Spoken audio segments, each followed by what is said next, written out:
जय हिंद सर। जय हिंद। सर आप 1997 आरडीसी बैच के पास आउट हैं। जी। आप अपनी आरडीसी की जर्नी को शेयर कर सकते हैं कि उस टाइम पे आपकी क्या जर्नी रही थी आरडीसी में, आप कैसे गए थे, आपकी क्या यादें हैं जिन्हें आप आज भी याद करते हैं? ये एक बहुत ही वंडरफुल जर्नी थी। एक्चुअल में उस समय हम लोग 9th क्लास में थे। मैं जेडी ग्रुप में था, junior division, and I was from सैनिक स्कूल, और सागर ग्रुप के अंडर में हमारा वो आता था।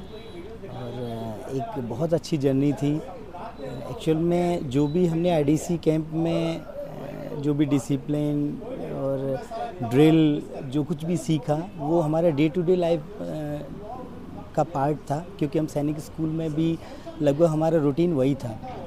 और बहुत अच्छा एनवायरनमेंट था।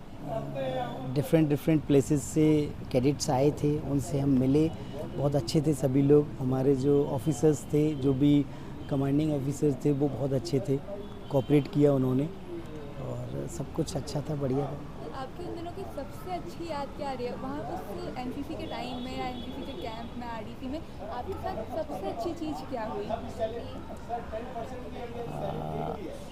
सबसे अच्छी चीज़ ये थी एक दूसरे को कोऑपरेट करना। एक्चुअल में जिस तरीके से आईडीसी में हमें ड्रिल करते हुए जो एक कॉम्बिनेशन मिलाना था, वो एक बहुत लर्निंग पार्ट था, क्योंकि कहीं ना कहीं हम डिफरेंट प्लेसेस से आए थे। हम उतना अच्छा ड्रिल नहीं कर पाते थे, लेकिन जब हमें वहाँ ट्रेनिंग मिली और जिस तरह का कोऑपरेशन मिला एक दूसरे से, तो वो एक अच्छा पार्ट था। बाकी एक कुछ डिफरेंट ये था कि इससे पहले हम कभी इस तरह से कहीं जंगल में या कहीं ऐसी जगह पे नहीं रुके थे। वहाँ फर्स्ट एक्सपीरियंस था, जिसमें हम जैसे कैंप बनाते हैं तो आसपास जो वो नाली सी बनाते हैं जिसमें कि सांप ना आ जाए, ऐसा ज़मीन में सोते हैं वहाँ अपना जो पूरा अरेंजमेंट करके। तो वो फर्स्ट टाइम एक्सपीरियंस था, कैंप का फर्स्ट टाइम एक्सपीरियंस था, वो बहुत डिफरेंट था। तो वो सारी चीज़ें काफ़ी अमेजिंग थी। सर कैंप की कई यादें रहती हैं, जैसे आप लोग 25 साल पहले एनसीसी करे हैं, बट आज भी आप सब यहाँ पे गेट टुगेदर कर रहे हैं, मतलब आज भी आप उस समय को याद करते हैं। तो ऐसा कोई किस्सा है 25 साल पुराना जिसे आप आज भी याद रखते हैं?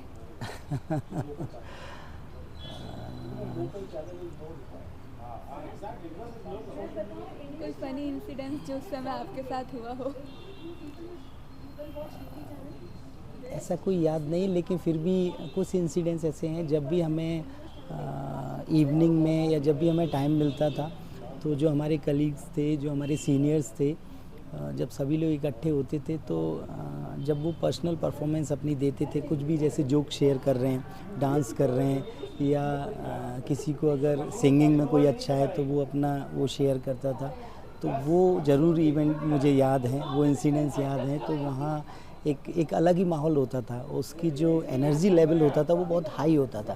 तो वो कुछ यादें हैं जो हमारे साथ हैं। और इसके अलावा दिल्ली में जब हम लोग थे आरडीसी कैंप के टाइम पे, तो वहाँ जनरली जेडी ग्रुप के पास ज़्यादा रिस्पॉन्सिबिलिटीज़ नहीं होती हैं, हम लोग ज़्यादातर फ्री रहते हैं।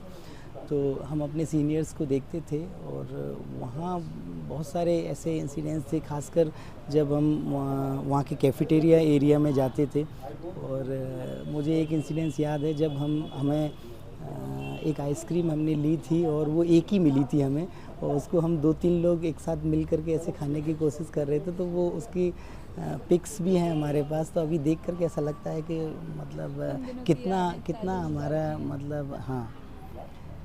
सर आज आपका जो व्यक्तित्व है, इसमें एनसीसी का क्या योगदान रहा है आपके जीवन में? आपने जो कुछ भी हासिल किया, कि इसमें एनसीसी ने आपको कोई विज़न दिया है, कोई पर्सपेक्टिव दिया है जो कि बाकियों से अलग हो? हाँ, बड़ा योगदान है आज की जो लाइफ है, आज की जो प्रेजेंट पोजीशन है उसमें एनसीसी का। क्योंकि देखो, लाइफ में अगर सक्सेस पानी है तो उसमें सिर्फ एकेडमिक के बल पे आप सक्सेसफुल नहीं हो सकते हैं। उसमें डिसिप्लिन चाहिए जो कि एनसीसी से मिला, उसमें एक कॉन्फिडेंस चाहिए अपने आप को प्रेजेंट करने के लिए, वो एनसीसी से मिला, और एक एटीट्यूड मिला कैडेट होने के नाते। तो वो सारी चीज़ें काम आई, और एक टीम स्पिरिट से जो वर्क करना सिखाते हैं एनसीसी में, वो टीम स्पिरिट आपके अंदर आती है और आप फिर किसी भी सिचुएशन में अपनी टीम के साथ कोई भी सिचुएशन हैंडल कर सकते हैं। ये चीज़ सारी सीखी है एनसीसी से, वो उसके कारण हम लाइफ में आगे बढ़ सके और बहुत योगदान रहा एनसीसी का। अगर एनसीसी में नहीं गए होते हम या एनसीसी का सपोर्ट हमें नहीं मिला होता, हम कैडेट नहीं होते, तो शायद उतना अच्छा हम अपनी लाइफ में नहीं कर पाते। कोई एक ऐसी चीज़ बताइए, एक ऐसी प्रीशियस चीज़ जो आपको एनसीसी ने दी हो और एक ऐसी प्रीशियस चीज़ जो आप एनसीसी को दे सकते हैं।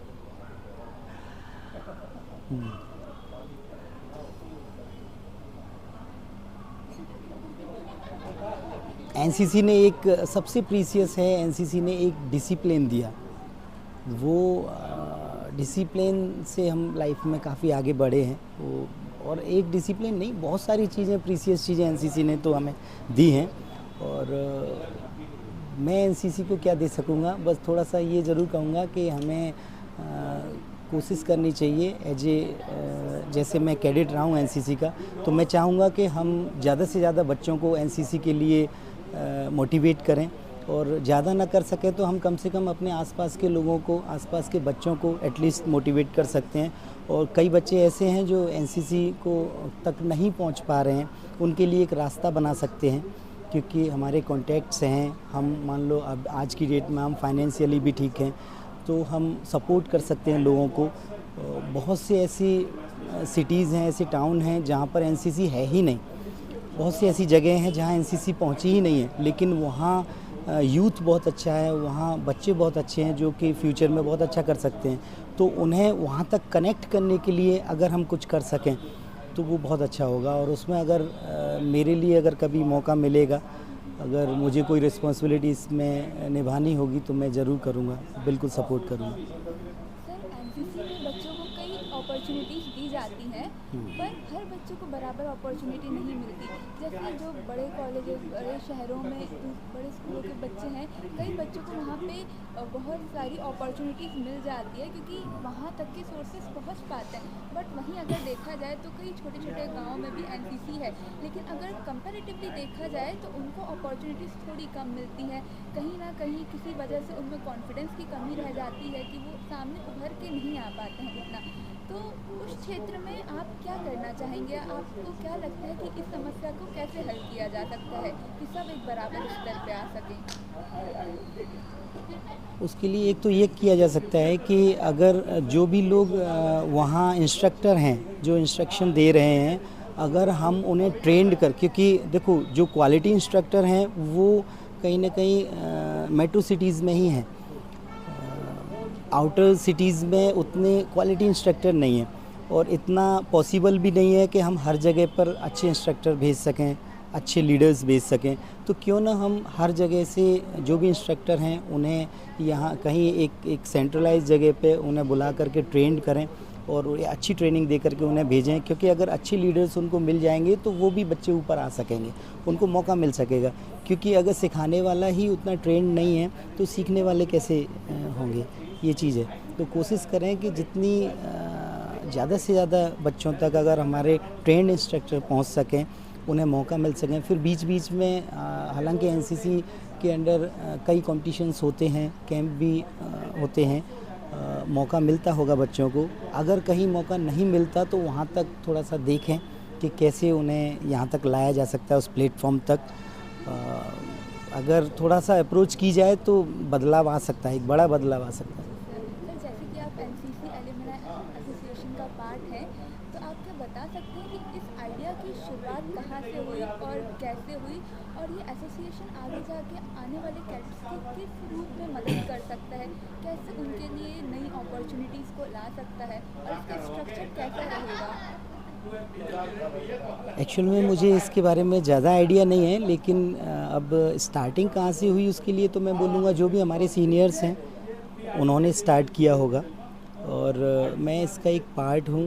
और फ्यूचर के लिए मैं ये बोल सकता हूँ कि अगर हम एक दूसरे से हाथ मिला करके चलेंगे, जो जितना कंट्रीब्यूट कर सकता है किसी भी तरीके से, अपना टाइम दे करके, अपने व्यूज़ दे करके, या अपने जो भी टीम है उसके थ्रू कंट्रीब्यूट कर सकते हैं, जैसे भी जो भी जहाँ से भी अगर उसके लिए एज ए एलुमनी अगर हम कंट्रीब्यूट कर सकते हैं और एक बड़ी टीम बना सकते हैं तो एक बहुत बड़ा बदलाव कर सकते हैं, क्योंकि बहुत सारे लोग हैं जो एनसीसी कैडेट्स जो आज बहुत अच्छी अच्छी पोजीशंस पे बैठे हुए हैं, लेकिन वो कहीं ना कहीं थोड़ा सा कट ऑफ हो गए हैं, उन्हें पता ही नहीं है कि क्या हो रहा है, वो अपनी लाइफ में बिजी हो गए हैं। सभी लोग बिजी हैं, लेकिन थोड़ा सा समय अगर वो अपने बिजी शेड्यूल में से निकाल सकें तो एक बड़ा बदलाव ला सकते हैं। अभी जैसे मैं तो यहाँ फर्स्ट टाइम आया, आफ्टर 25 ईयर्स हमने यहाँ गेट टुगेदर किया, रीयूनियन किया, एक दूसरे से मिल रहे हैं और यहाँ कुछ ऐसा डिस्कशन भी हो रहा है कि हम कुछ अच्छा कर सकते हैं फ्यूचर के लिए। तो अगर इसी तरीके से हम मिलते रहेंगे तो अच्छा कर लेंगे। बहुत सारे लोग हैं एनसीसी के जो आज बहुत अच्छी अच्छी पोजीशन पे हैं, थोड़ा थोड़ा भी अगर वो सपोर्ट देंगे, सिर्फ उनके एक बार प्रेजेंट होने से काफ़ी बदलाव आ जाएगा। बच्चों को एक कहीं ना कहीं एक जो नया कैडेट होता है, जब वो देखता है कि हमारे सीनियर कैडेट इस पोजीशन तक गए हैं, ऐसा कर सकते हैं, तो एक मोटिवेशन आता है कि मैं भी कर सकता हूँ, तो उससे बदलाव आएगा, ज़रूर आएगा। एनसीसी की ऐसी कौन सी चीज़ है जो आपको सबसे ज़्यादा इम्प्रेस करती है एनसीसी के बारे में? ड्रेस यूनिफॉर्म वो यूनिफॉर्म पहनने के बाद फिर एक अलग ही नेचर हो जाता है, एक अलग ही आप इस समय पहने हुए हैं, आप फील कर रही होंगी। और ख़ासकर जो आईडीसी का सिंबल जब लगता है तो वो एक अलग ही फीलिंग होती है। वैसे हम हमेशा कहते हैं कि once a cadet is always a cadet, तो आपको क्या लगता है वो कौन सी चीज़ है जो एक कैडेट को हमेशा कैडेट बनाए रखती है? देखो, जिस तरीके से हमें ट्रेंड किया जाता है तो वो हमारा नेचर बन जाता है एज ए कैडेट। जो कहते हैं once a cadet is always a cadet, तो एक्चुअल में क्या है, वो हमारे ब्लड में आ जाता है डिसिप्लिन, वो जील, वो किलिंग इंस्टिंक्ट हमारे ब्लड में आ जाती है, वो नहीं जाती फिर। जैसे एक फ़ौजी होता है, वो लाइफ टाइम के लिए फ़ौजी होता है, भले वो रिटायर हो जाए, फिर भी उसके बाद भी उसके अंदर देश के लिए जज्बा, डिसिप्लिन के लिए वो सारी चीज़ें रहती हैं। तो ऐसे ही एक कैडेट होता है और उसके अंदर जो भी एक डिसिप्लिन, एक जज्बा जो आता है वो कभी ख़त्म नहीं होता, लाइफ टाइम चलता है और इसका उसको बेनिफिट भी मिलता है। जिस फील्ड में भी वो रहता है अपना 100% देने की कोशिश करता है, कहीं ना कहीं एक नॉर्मल पर्सन से वो बेटर होता है। सर, आप अभी जो भी एनसीसी में कैडेट्स हैं या आने वाले कैडेट्स हैं, आप उनको कोई एडवाइस, कोई सजेशन देना चाहेंगे? सजेशन मैं यही देना चाहूँगा कि एज ए कैडेट आगे बढ़ें और एनसीसी में बहुत सारे स्टेजेस होते हैं, सारे स्टेजेस पार करें। I think A certificate, B certificate, C certificate, ये सर्टिफिकेट्स होते हैं, उनको लें और इसके थ्रू अगर वो डिफेंस फोर्सेस में जाते हैं तो सी सर्टिफिकेट के थ्रू वो एसएससी और उसके लिए भी शॉर्ट सर्विस कमीशन, इसके अलावा आपका सीडीएस के लिए भी उनके लिए काफ़ी हेल्प मिलती है। तो ये करियर के पॉइंट ऑफ व्यू से ये बहुत बेनिफिशियल है। दूसरा, वो कैडेट्स को हमेशा ये है कि देखो, हमें आगे बढ़ते जाना है, एक अच्छा राष्ट्र अगर बनाना है, एक अच्छा देश बनाना है, तो हमें एनसीसी में अपने स्टेप बाय स्टेप आगे बढ़ते जाएं, सीखते जाएं, सिखाते जाएं, बस यही चल। Thank you so much sir, आपसे बात करके बहुत खुशी हुई। Okay, thank you so much.